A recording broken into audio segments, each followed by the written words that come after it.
Si Joey po sobrang empowered talaga siya na, batang babae kasi minamaliit nila si Joey nung una pero pinakita niya na kaya niyang lumaban at ipaglalaban niya ang katotohanan, paglalaban niya ang kanyang family.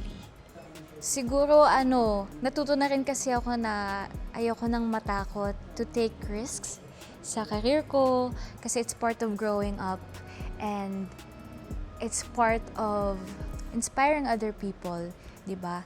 If brave ka, if hindi ka takot, mas marami kang mga bagay na magagawa. Kumbaga, kasi ako all my life parang medyo anxious ako sa mangyayari sa career ko, ganyan. Pero ngayon, mas gusto ko na maging brave. So I think through that, nag-evolve din ako bilang isang artista. And as a person. Actually, di ko siya ina-expect na mag-viral talaga kasi parang bored lang ako nung araw na yon. Tapos sabi ko kay Big Guy, uy, tara TikTok tayo.